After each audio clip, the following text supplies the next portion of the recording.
Once upon a time, in the prosperous African kingdom of Allia, there was a beautiful princess named Amani, who was born to Queen Adiza and King Django.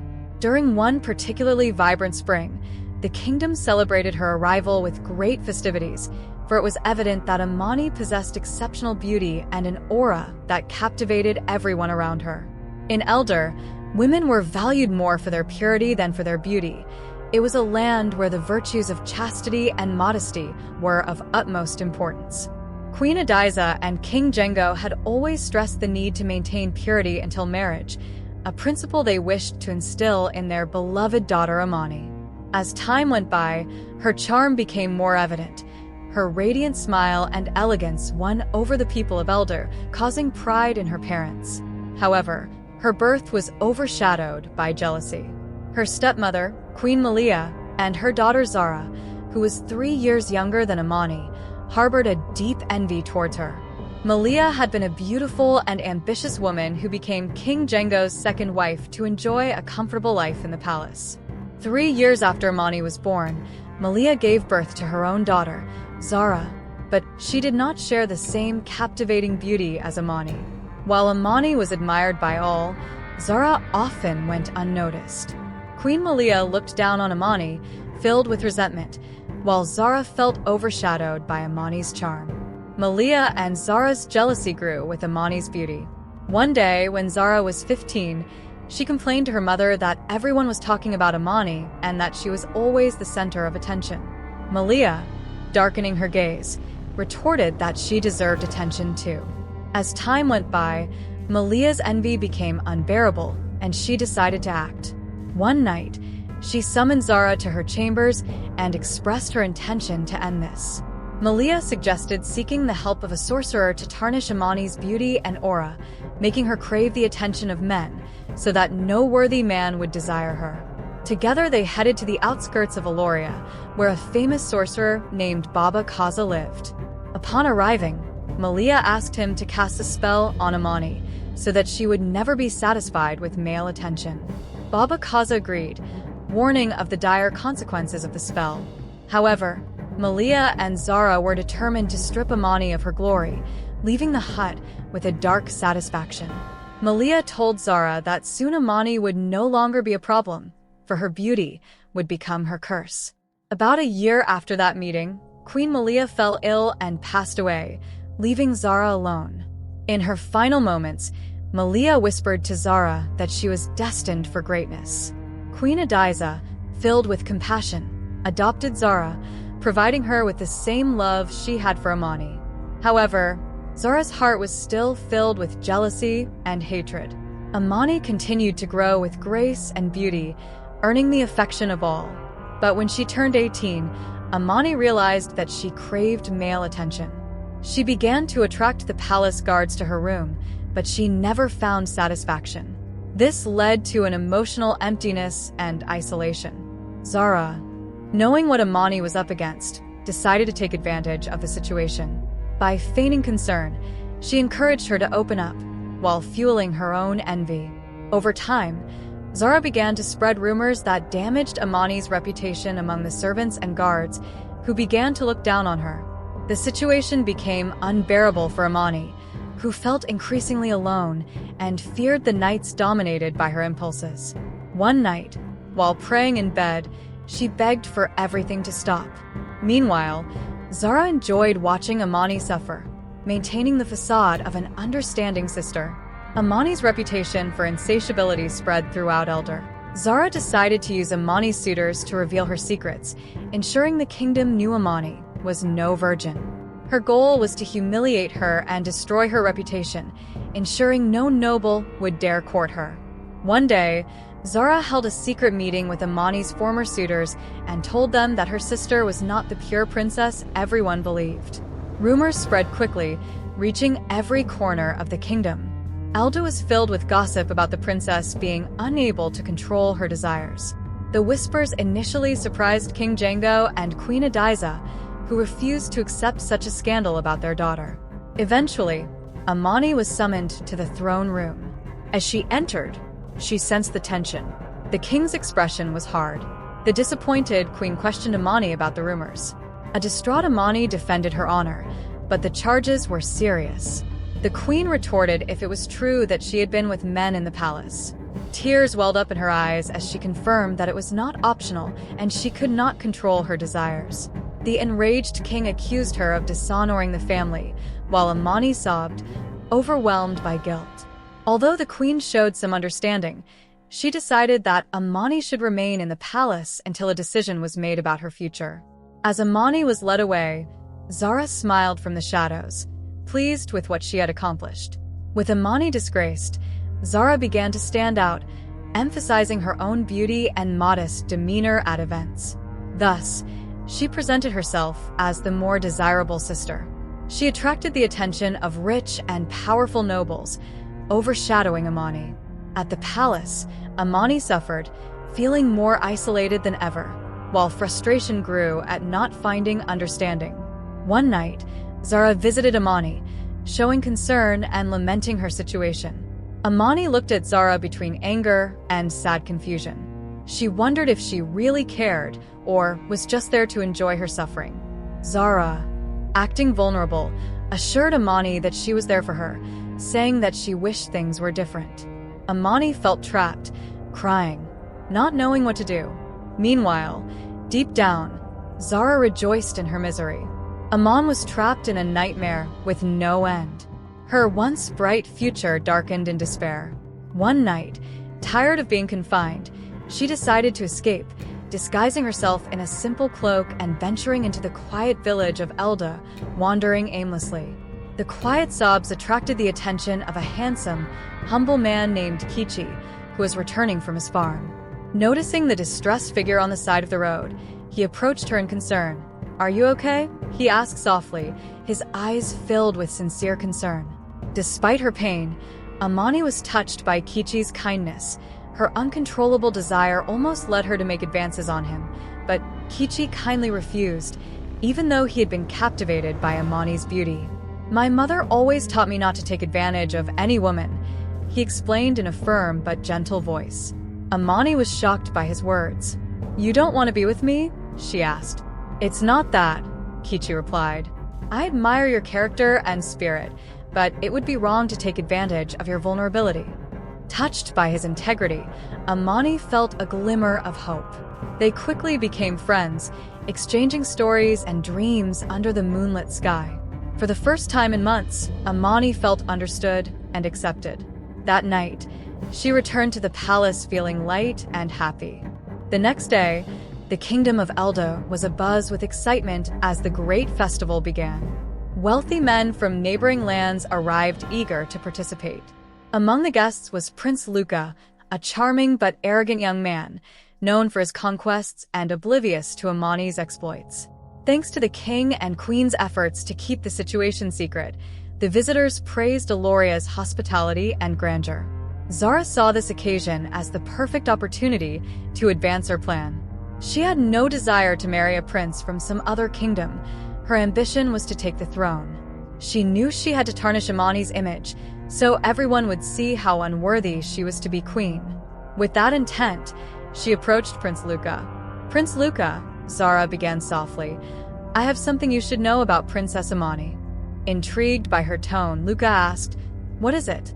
Zara leaned a little closer and whispered conspiratorially, "Amani is no longer a virgin. She's been with many men and is completely insatiable. You deserve better than a promiscuous woman." Surprisingly, the prince, taken aback by Zara's revelation, consulted a few trusted gods about the rumors. They reluctantly confirmed what they had witnessed. Horrified, Prince Luca decided not to marry Amani, not wishing to associate with someone he deemed unworthy. That night, Amani felt the weight of rejection crushing his spirit. News of the prince's withdrawal spread quickly, fueling the rumors already circulating. Desperate, she sought comfort from her new friend Kichi, beneath the tree where they first met. "Kichi, why does this keep happening to me?" she cried, tears falling freely. Kichi gently took her hand, his eyes filled with empathy. "Amani, you are more than the rumors about you. Those who know you see your true worth. Don't let their ignorance define you." Amani leaned into his comforting presence, finding encouragement in his words. For the first time, she felt a glimmer of hope that she could overcome her desire and regain her dignity. Meanwhile, Zara reveled in her success. She watched Amani's reputation crumble, certain that the throne was coming her way. Her machinations were paying off, and she awaited the moment when Amani would be deemed completely unsuitable for the crown. During the festival, Zara took on the role of the kind and modest sister, charming the guests with her classical beauty and demure demeanor. She attracted the attention of several influential men, cementing her position as the most desirable sister. But beneath her serene exterior, Zara's hatred for Amani simmered. She knew she must be patient and wait until the kingdom saw Amani as she desired. Despite the turmoil, Amani found strength in her friendship with Kichi. Their bond grew stronger by the day, with Kichi providing unwavering support and understanding. Together they shared dreams of a future free from societal restrictions. One night, as they sat under the stars, Kichi said softly, "Amani, you have a light in you that rumors will not be able to extinguish. Hold on to that light, and you will find your way." Amani smiled through her tears, feeling a renewed sense of determination.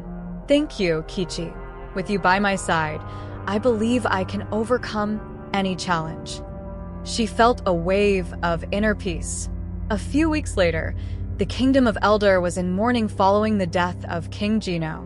On his deathbed, he called his beloved wife, Queen Adissa, to his side.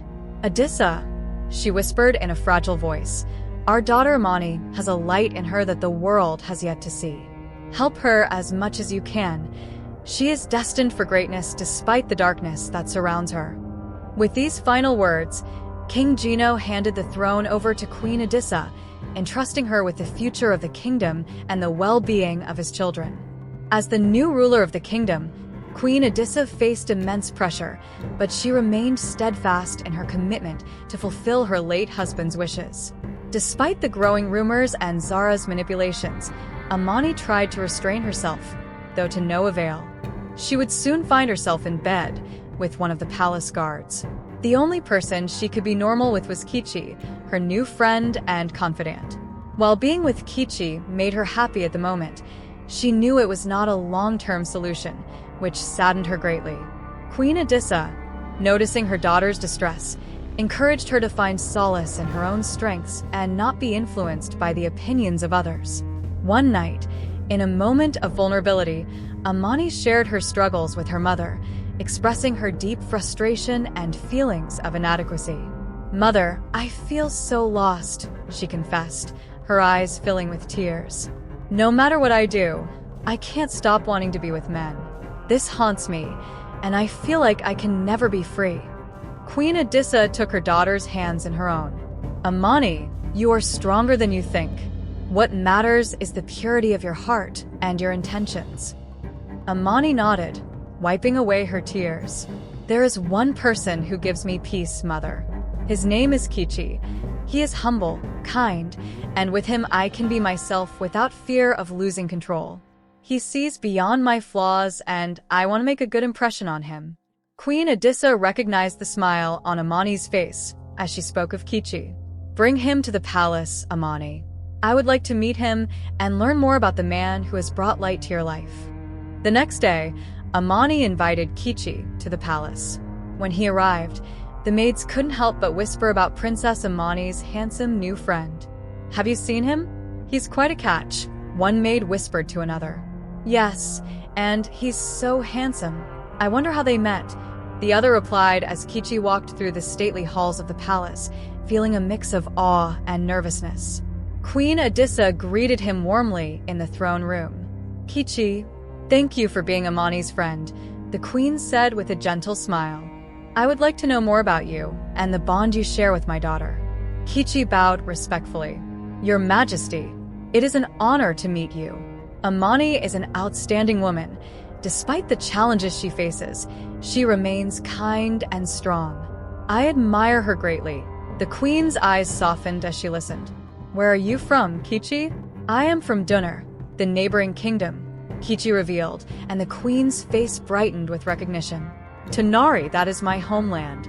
"Tell me more about your family," he requested. Kichi nodded.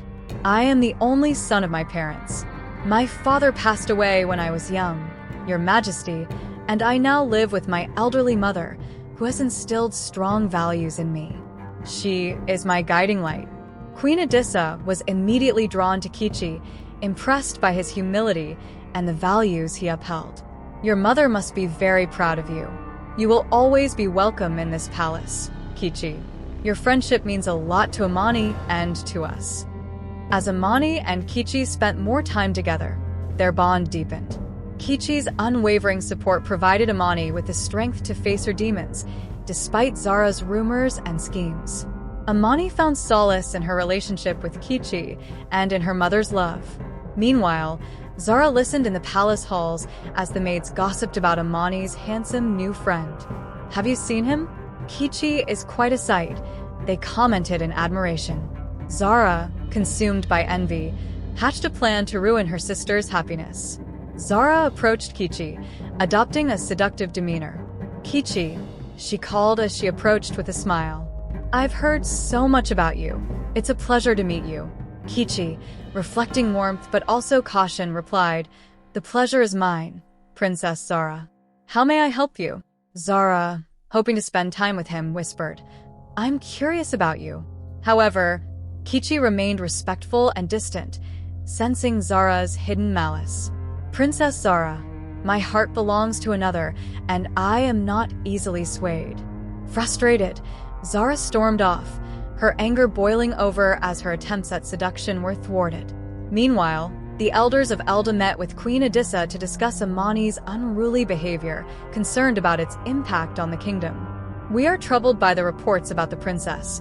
Her actions dishonor royalty," one elder said. Queen Edissa listened with concern.